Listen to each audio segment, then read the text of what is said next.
Ce programme vous est présenté par Antemeta, expert de la protection des données et du cloud hybride, avec son partenaire Veritas.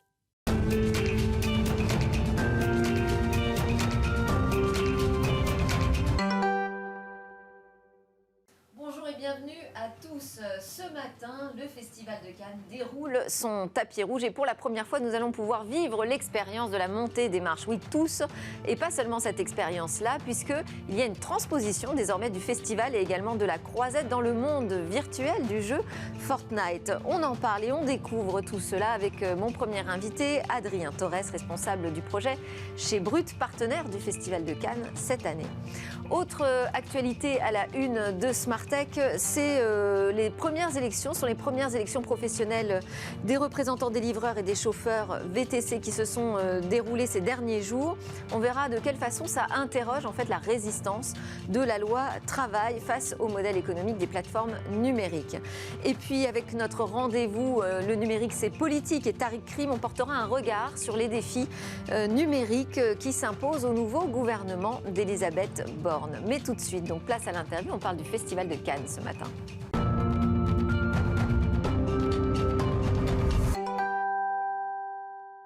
Alors que le Festival de Cannes déroule son tapis rouge ce matin, eh bien démarre une nouvelle expérience, une transposition du festival, le premier festival au monde du cinéma et également de la croisette dans le monde virtuel du jeu phénomène Fortnite. Et cela grâce à Brut, nouveau partenaire aussi du Festival de Cannes. Bonjour Adrien Torres. Bonjour. Vous êtes le responsable de ce projet Fortnite chez Brut. Brut, producteur d'infos en vidéo, donc un des diffuseurs maintenant officiels du Festival de Cannes. Là, ce que vous avez imaginé, c'est vraiment nous faire vivre pratiquement les coulisses, ou en tout cas ce que vivent les visiteurs ou les acteurs du Festival de Cannes dans un monde totalement virtuel, celui du jeu Fortnite, avec une map dédiée, entièrement créée pour cet événement. L'objectif, c'est quoi? C'est de faire vivre cette expérience du Festival de Cannes à des jeunes, ou une génération en tout cas qui ne s'y intéresse pas, qui ne le suit pas d'ordinaire? Exactement, alors qui ne le suit pas, peut-être pas, en tout cas qui le connaît, mais qui a un rapport peut-être plus éloigné à ce qu'est le Festival de Cannes. Nous, c'est vrai que maintenant, en tant que diffuseur officiel du festival cette année, on s'est posé la question très en amont, puisqu'on s'adresse à une génération un peu plus jeune que les médias traditionnels, avec notre cœur de cible est plutôt moins de 25, moins de 30 ans. Donc on s'est demandé comment on allait intégrer cette génération-là au festival, en leur proposant finalement une expérience qui est plus proche de leurs usages à eux. Et l'intérêt qu'on y voyait, comme vous le disiez, c'était se dire comment on peut immerger cette génération dans ce festival-là. On voit souvent le Festival de Cannes juste avec le prisme de la montée des marches rouges, peut-être de certains critiques de cinéma. Que vous avez repris, voilà, qu'on a refait. Des marches. Évidemment, le but c'était nous, on les voit d'habitude comme dans des vidéos, dans des photos. On s'est demandé comment est-ce que cette génération-là, on pouvait finalement les transposer dans Cannes. Nous, on est un média international, donc on parle aussi à un public américain, un public indien. Donc c'était s'assurer que tout le monde et toute cette génération-là puissent vivre aussi Cannes en même temps que les Cannois et que les personnes sur place, pour enfin les immerger et leur faire comprendre ce qu'est un vrai festival de cinéma et qu'ils en comprennent les codes. Donc évidemment, on a rebondi sur les grands codes iconiques du festival. On a recréé entièrement le palais des festivals avec l'accord de la ville de Cannes, l'accord des architectes. Comme ça, on a pu vraiment être très précis sur le dessin du bâtiment. Et on a redessiné les marches. On a finalement mis toute l'ambiance qu'il y avait dans la ville à ce moment-là, avec les photographes, les paparazzis, les stars qui se déplacent, l'excitation et l'émulation qu'il y a autour du Alors les festival. costumes sont relativement différents de ceux qu'on verra, j'imagine, le soir. Exactement. Alors peut-être que des grands créateurs font des choses, mais nous, on voulait quand même faire rencontrer les codes du jeu avec les codes du Festival de Cannes. L'idée, c'était pas juste de transformer Fortnite pour en faire une copie de la réalité, c'était justement trouver le moyen de faire vivre, cohabiter les deux esthétiques, ce qu'est vraiment le festival et ce qu'est aussi Fortnite. C'est comme ça qu'on pouvait intéresser les joueurs. Le but, c'était pas de finalement calquer une expérience, c'était se dire quels sont leurs usages. Aujourd'hui, une personne de 25 ans, comment elle va utiliser ce jeu-là, et nous, on récupère ces usages-là et ces codes, et ensuite, on y met une couche finalement scénaristique pour raconter ce qu'est le festival. On peut interpréter trois rôles. Exactement. On peut jouer l'actrice ou l'acteur, acteur, on peut aussi jouer le scénariste ou un réalisateur, un réalisateur et un journaliste. L'intérêt pour nous, c'était justement partir du jeu. Donc il y a vraiment des quêtes, il y a des objectifs. Il y a des objectifs, on est lancé dans la carte, ça s'appelle une carte roleplay, donc on arrive en tant que personnage sans histoire, et on peut se balader dans un Cannes complètement ouvert et aller voir des personnes qui vont nous donner des objectifs. Ces objectifs-là vont ensuite nous donner des points pour débloquer des choses un peu secrètes dans la carte, des chambres d'hôtel un peu exclusives, un accès au yacht, des cosmétiques spécifiques. Et donc on va suivre la vie et le travail d'un journaliste, d'un acteur, une actrice et d'un réalisateur-réalisatrice tout au long du festival pour comprendre, et c'est ça l'intérêt que nous on voulait y mettre, et c'est l'éditorialisation qu'on a voulu faire en tant que Brut, pour leur faire comprendre ce qu'est un festival de cinéma, comment se passe comment on finance un film, la place justement de la diversité dans le cinéma, la question des journalistes, comment ils travaillent sur place, comment on fait de la récupération d'informations, les acteurs, comment on va passer des castings, comment on prépare une montée des marches, etc. etc. Donc c'est plus comprendre le festival et les métiers derrière le cinéma que de véritablement vivre ce festival de Cannes. On ne sera pas en prise avec l'actu, on n'aura pas de diffusion de films, par exemple. Non, il n'y aura pas de diffusion de films, on n'est pas il n'y a pas de lien entre aujourd'hui le Festival de Cannes dans le métaverse et le Festival de Cannes dit réel, entre guillemets, mais nous on le voit comme des choses complémentaires. On peut, et c'est l'intérêt que Brut, nous, on porte là-dessus, c'est que sur Brut, on va avoir l'actualité du cinéma et du Festival de Cannes en vrai. Dans le Fortnite Metaverse et dans le Brut Cannes, on va pouvoir vivre l'expérience, faire une montée des marches, comprendre ces métiers-là. Donc en fait, pour nous, c'est complètement complémentaire. On peut suivre l'actualité des films et l'excitation du festival réel. Pour autant, on peut aussi prendre un vrai plaisir à jouer avec ses amis dans ce Cannes qui est ouvert à tous, qui va démocratiser le festival. Donc en fait, sur Fortnite, on se rend sur une île, c'est ça ? Oui, alors là, c'est une carte, donc ça peut être une île. Là, pour le coup, ça ne sera pas une île, mais c'est en effet, on est jeté sur une carte par le ciel, on tombe, on met un parachute, et là, on arrive et on est complètement jeté là-dessus. Nous, là, ça change un peu. Elle s'appelle la Red Carpet Festival Roleplay. Exactement. Il fallait qu'on ait un titre qui soit suffisamment évocateur pour le monde entier, parce qu'encore une fois, on va recevoir des joueurs américains, des joueurs indiens, donc c'est vrai qu'on a dû appuyer sur les éléments les plus connus pour faire comprendre où est-ce qu'on est. Et donc, c'était important de mettre ces mots-là, ces mots-clés en avant. Est-ce qu'il y aura du glamour comme au Festival de Cannes ? Alors, il y aura du glamour puisqu'en fait, toutes les 30 minutes, on pourra faire la grande montée des marches. La carte passera dans la nuit, les paparazzis commenceront à crier des prénoms, la bande-son changera pour justement mettre les gens dans l'ambiance. Donc, toutes les 30 minutes, il y a une vraie expérience de ce qu'est Cannes, en tout cas la partie la plus pailletée, entre guillemets. Il y a aussi l'accès à des chambres, comme je le disais, des chambres un peu luxueuses, etc. Donc, on a voulu aussi montrer ce qu'était le glamour du festival parce que c'est une réalité de ce festival. C'est pour ça aussi qu'on l'aime et qu'on le suit. Pour autant, c'est pas l'unique partie qu'on a voulu mettre en avant et on voulait voir aussi tout le travail qui était derrière. Et c'est un projet qui a été pensé avec les organisateurs du festival, j'imagine. Bien sûr. Eux, quelle était leur principale attente, leur demande ? Eux, en fait, ils nous ont fait très vite confiance parce que justement, ils ont un vrai intérêt, ils ont une vraie ouverture d'esprit sur les nouveaux publics et ils veulent s'assurer évidemment que la marque du Festival de Cannes soit tout aussi forte dans des publics plus jeunes. Alors, c'est le festival de cinéma le plus connu au monde, ça c'est quelque chose d'acquis. Évidemment, ils ont bien conscience que la manière de traiter le festival va évoluer avec les nouvelles générations. Et donc, ils étaient très intéressés et excités par le fait d'ouvrir le Festival de Cannes dans le métaverse. À aucun moment, ça a été vraiment presque une discussion avec eux. On a eu un accord presque tout de suite. Donc, une excitation mutuelle pour ces nouveaux formats, finalement, de coverage du festival. Et qui vient pas du tout en compétition avec les métiers du cinéma ou le modèle aujourd'hui du Festival de Cannes. On aura un débat là-dessus sur le nouveau mode de financement du cinéma. Mais c'est vrai que ça bouge beaucoup. Le numérique chamboule énormément les rapports de force. Là, pour l'instant, on est vraiment sur une vitrine très pédagogique, à l'attention d'un nouveau public, mais on ne change pas véritablement le modèle de diffusion du cinéma. Non, là, nous, l'idée, c'était vraiment faire une autre porte d'entrée au Festival de Cannes. Il y a la porte d'entrée plus classique, même si déjà avec Brut, on va réinventer avec les codes du social la manière dont on va parler du festival. Oui, parce que vous allez nous permettre de suivre le festival via TikTok aussi. Exactement, donc sur toutes les plateformes sociales, Brut va être présent pendant le Festival de Cannes. Et aussi sur TikTok, évidemment, notamment sur TikTok. Donc ça, c'est une porte d'entrée que nous, on va réinventer avec les codes du social, avec les vidéos très à la brute qu'on a inventées il y a 5 ans maintenant. Et parallèlement, on continue à trouver d'autres portes d'accès à l'information, d'autres manières d'interagir avec les nouvelles générations. Le métaverse, on en parle beaucoup, c'en est une qui nous intéresse et on veut tester des choses. Là, c'était presque du pain béni pour nous parce qu'on se disait, une marque aussi puissante, avec un festival et un événement aussi important culturellement parlant, qui n'avait pas pour l'instant exploré ces choses-là. On pouvait le faire ensemble, et donc nous, ça nous permet évidemment de... Vous attendez combien à peu près de spectateurs? Ça, c'est... Comment on dit d'ailleurs, d'audience De joueurs, ouais, de joueurs. d'audience, ça on ne sait pas du tout. En réalité, c'est assez nouveau. Il y a des marques qui commencent à le faire. Nous, notre chance, c'est que là... Il y a déjà eu des concerts sur Fortnite, il y a quand même déjà des événements. Il y a déjà eu des événements qui sont à une échelle encore plus importante que nous, ce qu'on est en train de faire là. Nous, l'intérêt, c'est que là, on va attaquer une marque, finalement un monument événementiel mondial. Donc, on va voir ce que ça fait. L'intérêt aussi, c'est que là, on est parti de l'usage des joueurs, alors que parfois, certaines marques vont dans le métaverse en essayant d'imposer un peu leur univers de marque, ce qui fonctionne un peu moins bien. Donc, on a voulu être très respectueux de ce qui se fait déjà. Merci et on verra beaucoup. si ça marche. Merci Adrien Torres pour cette présentation de cette grande première pour un festival jusqu'ici très classique, le Festival de Cannes. Adrien Torres qui est planeur stratégique chez Brut. C'est l'heure de notre talk. On va enchaîner avec le reste de l'actualité autour de la loi du travail et des négociations professionnelles. Alors, depuis l'ordonnance d'avril 2021, on sait que vont se tenir des élections professionnelles désormais pour élire des représentants des livreurs et des chauffeurs de VTC. Ça s'est tenu là il y a quelques jours. Ça s'est même terminé hier, tout juste.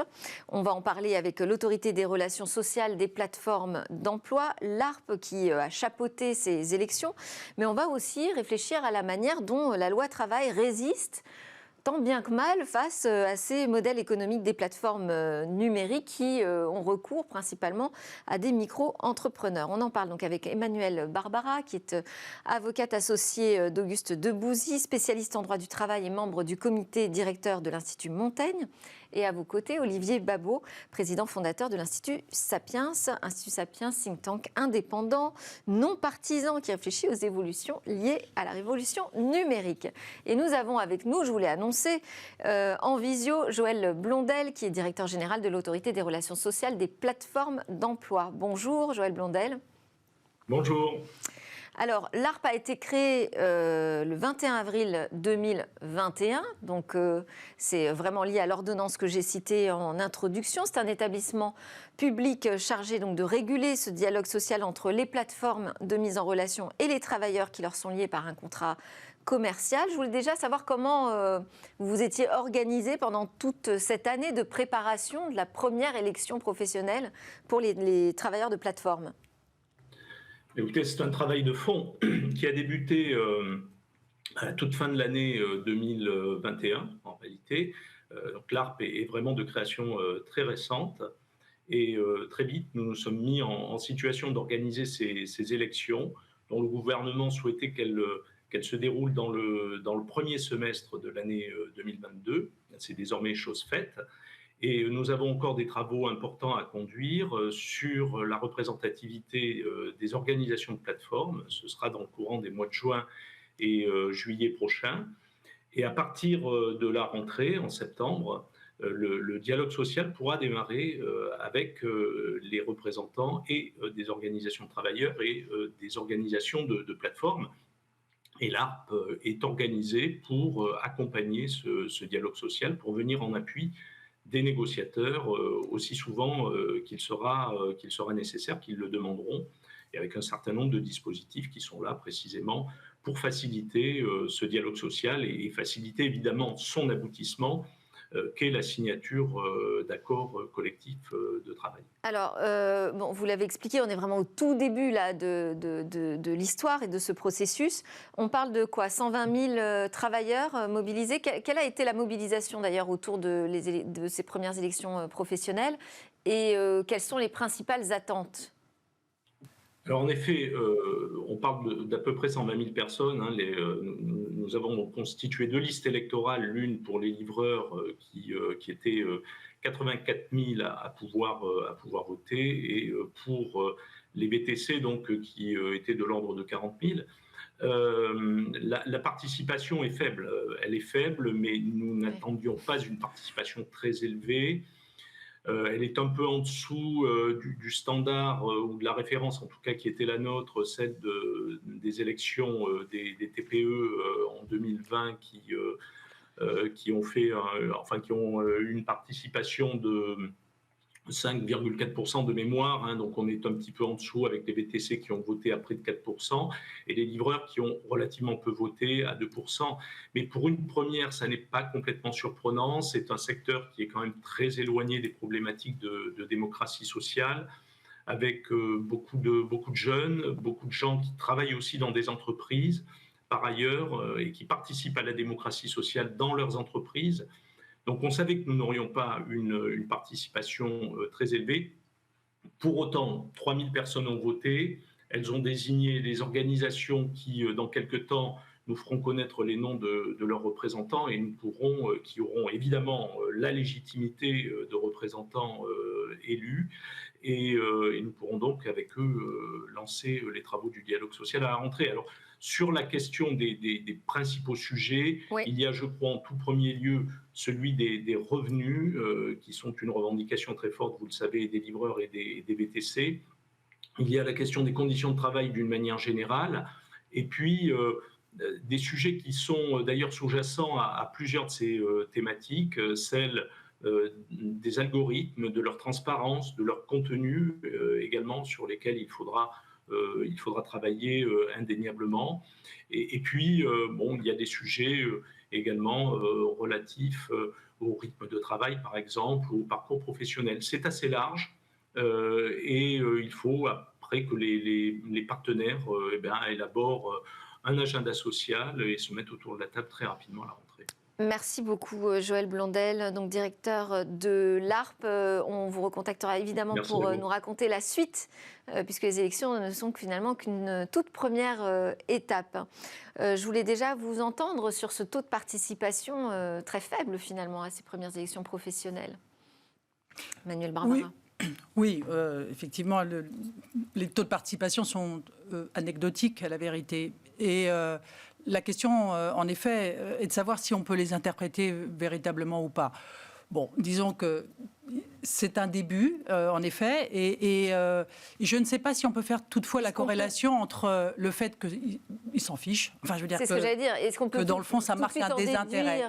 C'est pas sûr, il n'y a pas d'attente, parce qu'on comprend. Ouais. C'est quand même assez nouveau, même si c'est totalement copié-collé du monde du salariat, hein, en termes du recours au droit conventionnel.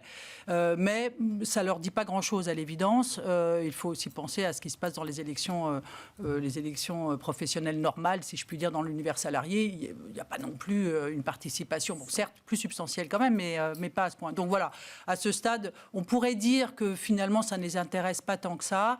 Ce qu'on pourrait aussi souligner, c'est que dans le fond, on a affaire quand même à un corps social, si je puis dire, extrêmement individualiste en quelque sorte, enfin qui est assez éloigné de cette approche collective dont il faut se souvenir que c'est la caractéristique de l'univers salarié. Donc à voir, à suivre, mais c'est une voie originale et une voie française originale. Groupe, en fait, de gens qui ne se vivent pas comme un groupe. Isolé, tout à fait. Oui, il n'y a absolument rien d'étonnant, finalement, quand on regarde le taux de syndicalisation au niveau de la France. Je crois qu'on est à peu près à 8%, moins pour le privé et plus pour le public, mais en moyenne, je crois qu'on n'est pas très loin. Malheureusement, ça fait très très longtemps qu'on sait que la France souffre d'un problème de représentation syndicale et du coup, cette faiblesse de ces corps intermédiaires. D'ailleurs, au moment de la revalorisation des salaires dont on parle dans toute l'économie, ça fait partie des problèmes. Je crois qu'il n'y a pas à s'en étonner. On peut le déplorer, mais de toute façon, ce qu'il fallait, c'est faire quelque chose méthodologiquement pour avoir une représentation. On aurait pu souhaiter qu'elle soit beaucoup plus représentative, mais bon, ça va permettre d'avoir quelqu'un qui va être élu et qui va pouvoir poser ses problèmes, parce que depuis le début, alors la politique, c'est jamais le choix, ce serait trop facile entre le blanc et le noir, hein. C'est le choix entre plusieurs nuances de gris. Et en fait, on est pris depuis le début dans ce problème fondamental. On a une requalification en salariat, comme ça a été fait en Espagne, très problématique, parce qu'en fait, elle tue le business. Hein. C'est juste que c'est trop cher pour les plateformes. Le modèle économique ne tient pas, donc en fait, ça vient à supprimer les emplois. Et puis, évidemment, une indépendance totale dont on voit toutes les limites en termes de conditions de travail, de revenus.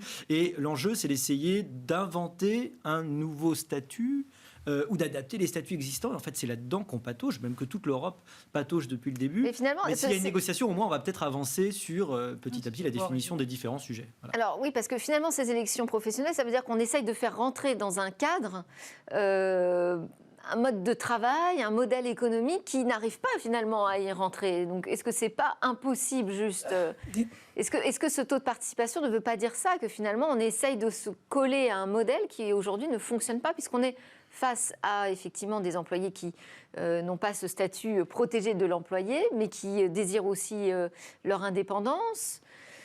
C'est l'ambiguïté de cet ensemble. Et dans le fond, si le choix qui a été fait pour ces seuls secteurs VTC et livraison, il faut savoir quand même que les plateformes, elles sont référencées dans 7 autres rubriques grandes familles et qui, en fait, ont investi toute l'activité économique. Donc on parle de celle-ci parce qu'elle concentre en quelque sorte ce rapport psychologique à la représentation du travail qui ressemble à du salariat. Et donc, on avait dans le panel des choix possibles pour gérer en effet tout ce qui tourne autour des conditions de travail, rémunération, etc. On avait plusieurs voies. La requalification, l'assimilation pure et simple, ce qui a été écarté, y compris par le rapport Frouin. Il y a la requalification à l'occasion. Alors, on parlait de l'arrêt Uber de 2020, très, très connu, mais il y a un arrêt Le Cab qui vient de sortir de la Cour de cassation qui dit l'inverse. Donc, vous voyez, la requalification, c'est pas sécurisant. Il y avait aussi la présomption, qui est le choix emprunté aujourd'hui par la directive européenne, le projet de directive européenne, pour poser une présomption de salariat en quelque sorte, afin de clarifier de ce point de vue-là les relations. Et puis, il y avait quelque chose d'un peu nouveau, qui n'est pas recensé, qui est de remettre le sujet dans la négociation collective, et c'est ce que la France a choisi. Et c'est vrai que c'est un peu décalé par rapport aux autres choix européens à ce sujet. Donc, évidemment, comment on négocie, par rapport à quoi, etc. Donc, comment on commence. Et donc là, on commence. Et, donnons une chance, peut-être, j'allais dire, au produit, parce qu'il a l'air de concilier à la fois le maintien dans la sphère des indépendants et en même temps les garanties liées à notre République solidaire et sociale. Alors, on a aussi l'affaire Deliveroo, donc, qui fait appel de sa condamnation pour travail dissimulé. C'est comme ça qu'on l'appelle en France. En fait, l'entreprise a été reconnue coupable par le tribunal correctionnel de Paris en avril dernier d'avoir employé des livreurs en tant qu'indépendants plutôt que de les salarier. Je vous resitue ça parce que ça pose la question de ce droit du travail qui n'a finalement que 2 choix possibles. Soit on est salarié, soit on est indépendant et donc sans protection de la part de son employeur. Il n'y a pas une 3e voie ? C'est le problème depuis le début. Les technologies évoluent énormément, font évoluer le monde et arrivent dans un monde de régulation qui n'avait pas été prévu pour ça. Le statut du salariat, il est fait pour une économie hyper stable, un emploi à vie où on dit qu'il n'y a aucune raison a priori de changer d'entreprise, tout est fait pour que ça soit assez stable, pour que ce soit plutôt compliqué d'en changer, avec des qualifications qu'on va pouvoir utiliser, donc une seule personne qui vous embauche, des qualifications qui vont être stables. Tout ça, c'est en train d'exploser. Vous avez évidemment de l'indépendance d'ailleurs voulue, vous avez des qualifications qui évoluent énormément, de la formation qui est nécessaire, vous allez changer de plus en plus d'emplois, quel que soit... Changer ou même cumuler plusieurs emplois et plusieurs statuts. Emplois. Et le problème des technologies depuis le début, c'est qu'elles ne sont pas données avec un mode d'emploi, elles ne sont pas données avec la bonne régulation. Donc c'est là-dedans qu'on patauge depuis le début. Ce qui est certain, c'est que faire rentrer au chausse-pied dans des régulations qui n'ont pas été conçues pour ça, c'est la plupart du temps tuer l'activité ou faire que, évidemment, ce n'est pas satisfaisant. Même le statut d'indépendant, il n'était pas pensé pour cette époque-là, ça n'existait pas, les plateformes. Et donc l'idée d'une 3e voie, donc la France essaie quelque chose d'un peu original. L'idée d'une 3e voie, ça fait longtemps que tout le monde le dit. La question, c'est où vous allez placer le curseur. Comment vous allez arriver à avoir évidemment la protection dont vous avez besoin, permettre à la fois l'espèce de flexibilité sur lesquelles les plateformes comptent et dont elles vivent, et en même temps la rémunération minimum qui est un sujet essentiel. Et donc c'est là-dessus qu'on a besoin de vraies négociations, parce que le risque, on le voit aujourd'hui avec les VTC entre nous, qui sont un peu en train de mourir. Je ne sais pas si vous avez été en prendre récemment d'ailleurs dans Paris, mais il n'y en a quasiment plus. C'est-à-dire qu'en fait, les gens qui travaillaient là-dedans, d'une façon ou d'une autre, ils sont rentrés. Alors, est-ce qu'ils sont rentrés faire autre chose ? Malheureusement, j'ai peur, souvent, ils sont rentrés faire rien du tout. Et c'est un peu dommage, parce qu'il y avait cette fonction aussi de mise au début d'un travail, d'enclenchement d'une logique d'emploi qui était probablement pas mauvaise pour beaucoup de gens. Donc, c'est vraiment dommage. Et ça fait vraiment partie des dossiers qui sont, à mon avis, sur la table du gouvernement et du futur ministre du Travail. Il va falloir trouver cette fameuse 3e voie. Sur l'aspect conditions de travail, effectivement, là, je pense qu'il y a aussi un gros chantier de négociation. On voit les niveaux de stress en fait des employés des plateformes qui est vraiment très très élevé. Est-ce que par la négociation sociale, collective, on peut arriver finalement à réguler, on peut arriver à créer des règles qui vont s'appliquer à tous ? Alors, plusieurs sujets. D'abord, sur le rapprochement de la protection sociale due à l'ensemble des actifs, elle est en marche. Ce rapprochement est en cours. Ça fait quelques années déjà que l'on rapproche le sort des femmes indépendantes, des femmes salariées pour la maternité, des droits en matière de maintien de droits pour la santé, etc. Donc tout ça, c'est en cours. On a créé l'ATI, donc l'allocation du travailleur indépendant, qui est l'allocation chômage, certes, qui n'est pas tout à fait comparable à celle du univers salarié, mais ça avance. Et dans la dernière loi de financement de sécurité sociale, on a prévu la possibilité de prévoir de la prévoyance et de la complémentaire santé. Donc ça, c'est en cours. Et c'est, j'allais dire, une sorte de socle. Maintenant, les conditions de travail, rémunération minimale, etc. Là-dessus, il est clair qu'il faudra qu'ils se mettent d'accord. En fait, je veux dire, ce que je veux dire, c'est que la négociation, elle est telle qu'elle se présente. Et à la vérité, il y a une ordonnance déjà du 6 avril 2022 qui pose les sujets de négociation. Donc la feuille de route, elle est déjà très claire. Hein. Donc disons que tout le monde a envie que ça fonctionne. Pourquoi ? Parce que appartenir au monde des indépendants, tel que, en effet, Emmanuel Babot l'a expliqué, et en même temps bénéficier des avantages. Olivier, pardon, j'ai un frère Olivier. qui s'appelle Emmanuel. Oui, voilà, pardon. C'est très joli. Bref, prénom aussi. Oui, c'est pas mal. Et donc, il y a cette schizophrénie, en fait, à ce rapport à l'emploi. En même temps, la modalité de fixation de la rémunération, les modalités de changement de cette rémunération, on doit pouvoir trouver des solutions, donc on là aussi technologiques. De toucher au contrat on n'est pas obligé. de travail. Oui, on n'est pas dans la civilisation de l'usine, c'est de nouvelles fini. règles. Oui. Et le coût. Alors, si on parle du coût que ça représente, parce que ça, c'est un vrai sujet, hein, le coût social, le coût de la protection, il va peser sur qui ? Il doit peser sur qui ? Alors, c'est effectivement une très très bonne question, parce que là, on parle du modèle économique. Bon. Ouais. Pourquoi ces plateformes ont pu se développer extrêmement rapidement, là où les livreurs, ça existait déjà, les chauffeurs, ça existait déjà, il y avait des voitures de place, c'était juste extrêmement cher. Voilà. Vous pouviez vous faire livrer, vous pouviez avoir un cuisinier chez vous, ça a toujours été possible, c'était juste très cher. Ce qu'ont fait les plateformes, c'est qu'elles ont abaissé le seuil d'accès en jouant évidemment sur le grand avantage des plateformes, c'est le coût marginal zéro de l'utilisateur en plus, et de la personne en plus. Et puis évidemment cette flexibilité extraordinaire qui fait qu'on va pouvoir faire se rencontrer une offre et une demande, et puis on va prendre une marge au passage. Et donc en réalité, on s'est habitué à des marges, à des prix très faibles. D'ailleurs au départ, quand les VTC sont développés, le coût pour l'instant est reporté sur l'entrepreneur lui-même, puisque c'est à lui d'assurer sa propre protection sociale et donc derrière à la collectivité. Alors, mais la plateforme, elle ne paye pas pour ça. Si vous avez un coût si bas de livraison, c'est parce que le livreur il travaille beaucoup, qu'il n'a pas une très très grosse marge, qu'il y a une part importante qui part à la plateforme, et donc évidemment c'est un conflit traditionnel de répartition de la valeur ajoutée qui se joue, et puis aussi de niveau des prix pour le consommateur. Voilà. Et peut-être qu'une porte de sortie à terme, je crois, oui, c'est que les prix vont augmenter. Payer plus cher. Il faut payer plus cher. Alors, vous n'aurez pas le même public. D'ailleurs, de façon générale, pour moi, c'est malheureusement le futur de l'économie. C'est-à-dire qu'on va vers la fin d'une forme de démocratisation énorme depuis la fin des 30 Glorieuses. En fait, c'était l'histoire de la démocratisation de la consommation. Et en fait, on va dans le processus inverse pour des raisons écologiques en grande partie. Ça va être plus compliqué, ça va être moins accessible. Et donc, ce genre de prestation va être plus restreinte, probablement plus cher. Si vous augmentez le prix, vous résolvez tous les problèmes. Les gens sont mieux payés, les plateformes peuvent se payer, on a de la protection sociale. Mais est-ce qu'on est sûr de ça ? Est-ce qu'on est sûr que ça voudra forcément dire que les plateformes vont s'acquitter de charges sociales, typiquement ? Non, oui, ça c'est pas les plateformes qui payent les charges sociales dans le modèle. Voilà. C'est pour ça. C'est pas parce qu'on va augmenter le prix que forcément, mathématiquement, les plateformes vont s'acquitter de ce coût. En tout cas, elles pourront acquitter la protection qui deviendra obligatoire. Et donc, ça sera la seule façon pour eux donc il faudrait la rendre obligatoire.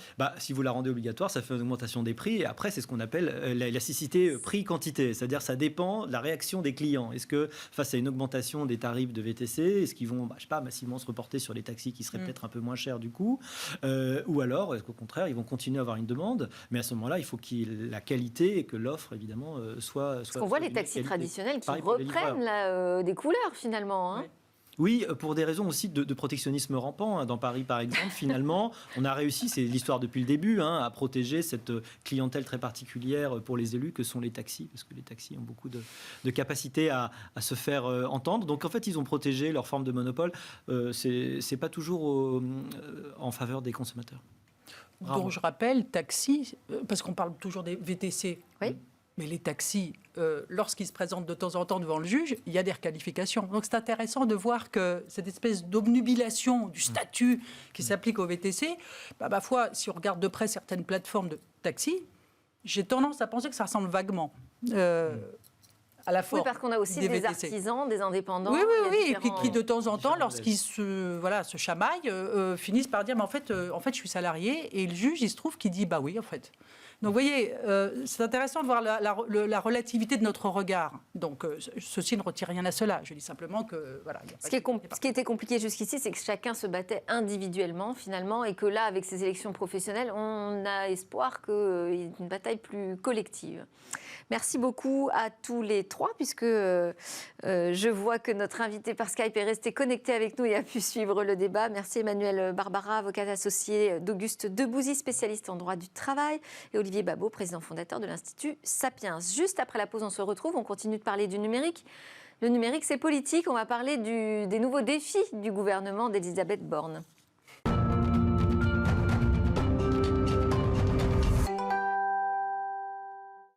Vous êtes bien sur le plateau de Smart Tech, l'émission qui vous parle du numérique et de l'innovation. On est en direct à 11h sur la chaîne Bismart tous les matins. Alors, on est dans la dernière partie là, de l'émission. On va s'intéresser au volet politique du numérique avec Tariq Rim, entrepreneur, fondateur de Code Souverain. Je vais y arriver, codesouverain.fr. Bonjour Tariq. Bonjour. Aujourd'hui, notre actualité, c'est évidemment la nomination d'Elisabeth Borne comme première ministre du nouveau gouvernement en constitution. Quels seront les principaux défis de ce gouvernement Borne en matière de numérique ? Une bonne question. Je crois que l'étendue du travail est très importante. Bon, déjà, ce qu'on peut noter, alors c'est assez rare, donc on peut le préciser. Elle est polytechnicienne, donc c'est une ingénieure. D'habitude, on a plutôt des profils énarques. Et donc, je ne sais pas si à ce niveau, ça change grand-chose, mais en tout cas, je pense que c'est un signal intéressant. Très bien. Alors, l'urgence, le premier dossier, c'est que nul n'est sans savoir que depuis quelques semaines, quelques mois, la tech est en train de s'écrouler. Toutes les valeurs ont perdu, la crypto s'est effondrée. La plupart des startups qui ont été introduites en bourse dans les 2 dernières années sont en dessous de leur dernière valorisation privée. Donc ça pose une question aussi sur la valorisation des licornes. J'entendais hier plusieurs investisseurs américains qui disent que finalement, une boîte qui vaut 1 milliard, donc une fameuse licorne, doit au moins faire maintenant 100 ou 150 millions de revenus annuels. C'est évidemment pas le cas de la majeure partie des licornes. Et on se rend compte en fait que de plus en plus, les entreprises sont en train de réfléchir à licencier 10, 15, 20% de leur personnel, y compris les grandes entreprises comme Apple, Google et Facebook. Alors Google a dit qu'ils ne vont pas le faire, mais Facebook a annoncé un freeze total. Ils ont gelé des projets. Y compris Meta, qui est censé être quand même un projet stratégique. Apple a même dit à des équipes, alors a dit maintenant vous venez bosser au bureau 3 jours par semaine, et certaines personnes ont dit non, et puis leur ont dit vous partez. Donc on sent qu'il va y avoir une réorganisation du marché, et effectivement, en Europe, ça pose un vrai problème parce qu'une grande partie des licornes sont financées par des grands fonds américains ou asiatiques, et que ces fonds aujourd'hui, quand ils sont à la bourse totalement en dessous, Tiger a perdu 44%, et surtout, ils commencent à se poser la question de savoir où est-ce qu'on va... Qu'est-ce qu'on sauve ? Est-ce qu'on sauve les États-Unis, nos participations aux États-Unis, ou est-ce qu'on sauve nos participations en Europe ? Donc il y a, pour le futur ministre du numérique, à gérer possiblement des faillites, des licenciements. En fait, un dossier tech qui est moins, on va dire... c'est une crise de financement, C'est une crise de financement. Il y a aussi une crise de l'utilité, puisqu'on a énormément, aujourd'hui on a des dizaines de néobanques. Est-ce que le marché est capable d'absorber? On a mis énormément d'argent public, il faut quand même le dire, avec la French Tech, avec les différents projets. Quel va être le retour sur investissement? Ça, c'est une question qui se pose. Alors, si on parle justement d'investissement public, il y a aussi la question du fonctionnement de l'État et des services numériques. Voilà. Ça fait 10 ans qu'on nous dit qu'on va rendre l'État plateforme, facile. On se rend compte aujourd'hui que c'est loin d'être le cas. Vous avez vu sur Twitter les gens qui disent je n'arrive pas à avoir de carte d'identité. Ça prend des mois. Ça prend des mois. Le site de l'URSSAF qui semble-t-il a des problèmes.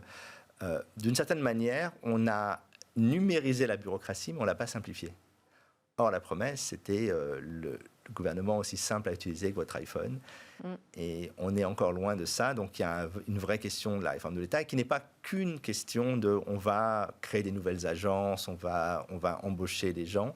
Il y a vraiment une question de vision. Et je crois que la seule... Le fonctionnement, finalement, de l'administration numérique. Absolument. Qui ne peut être qu'un fonctionnement hybride, parce qu'il y a des gens qui veulent tout faire sur Internet, je crois qu'on en fait partie, et puis il y a des gens qui ont envie de rencontrer quelqu'un, de parler, et donc il faut trouver le bon paramétrage entre du 100% numérique, qui à mon avis est illusoire, et du 100% évidemment physique, qui n'a plus lieu d'être. Autre enjeu dont on parle beaucoup, c'est l'enjeu de la formation, le besoin de nouveaux talents dans la tech. Alors là, il y a à la fois, il y a un vrai sujet. Déjà, heureusement, ça a été changé, mais on avait un problème sur les filières mathématiques, c'est qu'on... Alors là, dès septembre, les maths reviennent dans le tronc commun pour les lycéens. Quelle catastrophe. C'est très important. Je crois qu'il faut à la fois renforcer nos points faibles, mais aussi savoir reconnaître nos points forts. C'est vrai que les mathématiques, c'est l'outil aujourd'hui qui permet de définir l'ensemble des parcours scolaires. Alors, c'est l'outil de sélection. Alors, que ce soit bien ou mal, c'est un autre débat. Mais ça a permis d'avoir des filières d'excellence. Et au-delà des filières d'excellence, il faut aussi des filières un peu plus techniciennes, et notamment dans le domaine de l'informatique, où moi je suis vent debout contre toutes ces formations au code en 3 mois qui ne veulent rien dire. Mais je crois plutôt à des formations en 3 ans de qualité. Il va falloir aussi arrêter tout le marketing et un peu tout le pipeau autour du code et revenir à des fondamentaux, parce que ce dont on va avoir besoin, c'est des gens qui ont suffisamment de compétences et suffisamment d'ouverture d'esprit pour être adaptables à l'évolution du marché. Qui va être... Et pouvoir créer ces services administratifs numériques. Ces startups, mais il n'y a pas aussi que les startups, parce que ça, c'est aussi un autre sujet qui sera important, c'est on a mis quasiment tout l'accent sur les startups. Ouais. Aujourd'hui, on se rend compte qu'une grande partie de l'argent qui a été investi dans les valorisations va s'évanouir quand on regarde la situation internationale. L'autre question, c'est comment soutenir les PME, comment soutenir les acteurs qui ne sont pas des startups et qui ont besoin aussi de talent, qui ont aussi besoin de soutien, de financement. Donc, il va falloir véritablement s'ouvrir à quelque chose de beaucoup plus large. On termine avec la question du ministère. Faut-il un ministère du numérique, un ministère de la cybersécurité ? Alors, la cybersécurité est un sujet essentiel. Mais je pense qu'il faudra nommer quelqu'un, un monsieur cybersécurité, possiblement un secrétaire d'État. Monsieur, madame. Madame, monsieur, madame, évidemment. Même si j'ai quelqu'un en tête qui est plutôt un monsieur, dans ce cas-là. Très bien. C'est un sujet essentiel. On est en guerre, l'Internet a été militarisé, on en avait déjà parlé. On est dans une situation où il faut vraiment un point de contact et surtout que cette prise de conscience se fasse au plus haut niveau. Encore une fois, je le dis, il faudrait un CTO, il faudrait plus d'ingénieurs. Et ce serait un ministère de la cybersécurité qui engloberait tout le sujet du numérique. Ce que je pense, c'est que c'est un ministère qui doit sortir de Bercy, donc qui doit sortir des... Avoir son autonomie. Son autonomie, et voilà. Merci beaucoup, Tarek Rim. On arrive à la fin de l'émission. Merci à tous de nous avoir suivis. C'était Smart Tech. On se retrouve bien évidemment demain. On continue nos réflexions et nos découvertes sur la tech.